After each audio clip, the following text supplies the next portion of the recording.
Warning: the SCP Foundation database is classified. Access by unauthorized personnel is strictly prohibited. Perpetrators will be tracked, located, and detained. Item Number: SCP-1440. Object Class: Cater. Special Containment Procedures: SCP-1440 is currently uncontained, and its location is unknown since its last containment breach. Due to the nature of SCP-1440, the Foundation may not have the means to contain it without risking an unacceptable loss of resources and personnel. Until suitable containment procedures can be found, focus should be given to the location and surveillance of SCP-1440 and to minimizing civilian exposure to it through the identification of its travel pattern. Description: SCP-1440 is a man of unknown ethnicity and age. When questioned about its name, place, or time of birth, SCP-1440 will refuse to answer, although it is unclear if this is due to the subject being unwilling to share this information or not possessing it. Though the subject's appearance is that of an octogenarian, it has not shown any signs of aging in the 50 years since first coming to the attention of the Foundation. SCP-1440's anomalous nature becomes apparent once it comes into contact with human population or man-made objects and remains in contact with them for longer than a few days. SCP-1440 has an acute adverse effect on everything connected to humanity. Prolonged exposure of any man-made object or person to it will cause increasingly destructive events to occur in SCP-1440's vicinity until the destruction or death of said human element. The only exceptions to this are SCP-1440 itself and its belongings, its clothes, a sack made of unidentified material, a pack of worn playing cards, and a small glass cup.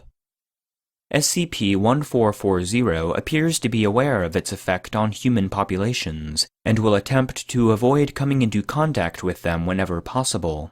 Despite these intentions, SCP-1440 is compelled to travel in what seems to be a highly complex pattern, which invariably leads it into contact with human population. The exact nature of this pattern has not yet been successfully analyzed, and SCP-1440 has not been able to provide any information concerning it. The subject is not actively hostile and will not resist attempts to contain it, though all such attempts have failed and led to a considerable loss of personnel and resources due to the aforementioned anomalous properties. SCP-1440 was first brought to the Foundation's attention when it approached Dr. Redacted. A researcher at Site Number redacted. On her commute to work.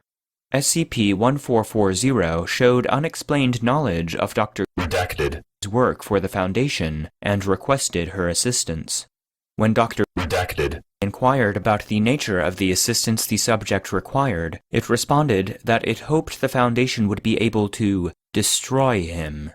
SCP-1440 was brought to Site Number redacted. for questioning, which led to the destruction of the site, the deaths of Number redacted. personnel, and the destruction of 6 Safe and Euclid-class SCP objects. All other attempts at containing SCP-1440 have resulted in similar occurrences. Addendum 1440-A. The following is an interview conducted with SCP-1440 during the 4th attempt to contain it on Area 142. The log was being stored on a remote server, hence its survival.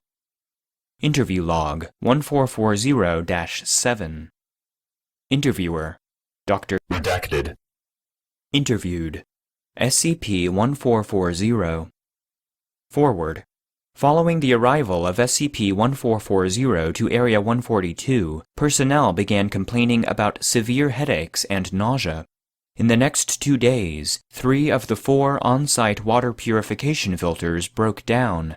Area 142's hangar collapsed, causing the deaths of multiple airmen, and Name redacted.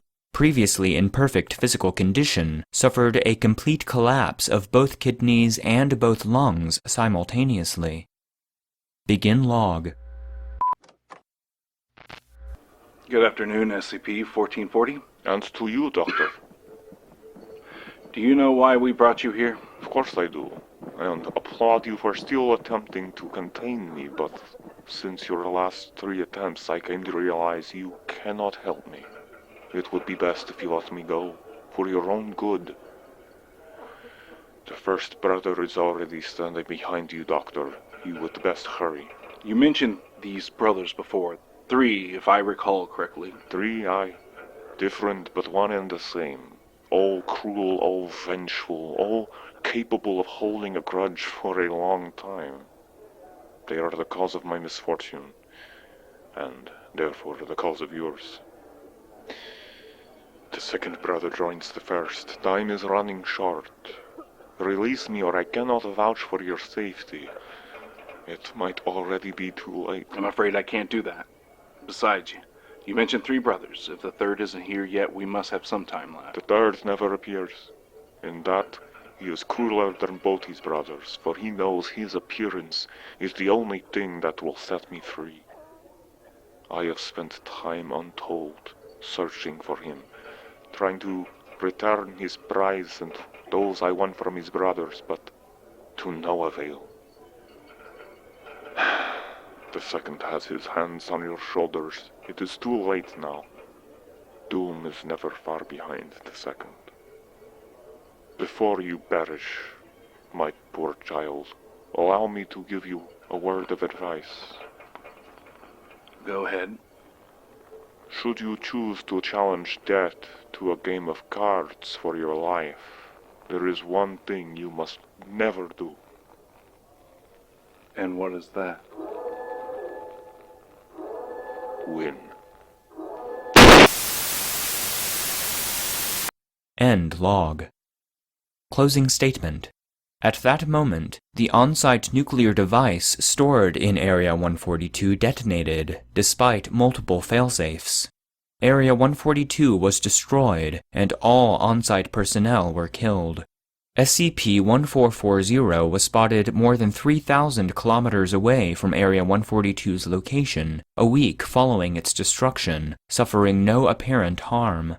After 3 additional containment breaches, attempts to contain SCP-1440 have been suspended indefinitely. Addendum 1440-B. Due to the growing size of human population and its rapid expansion into previously empty areas, SCP-1440 attested during its 5th containment that it is becoming increasingly difficult for it to avoid contact with humanity while still adhering to its compulsion. Analysis of the subject's traveling pattern is continuing, as are efforts to find a permanent containment procedure.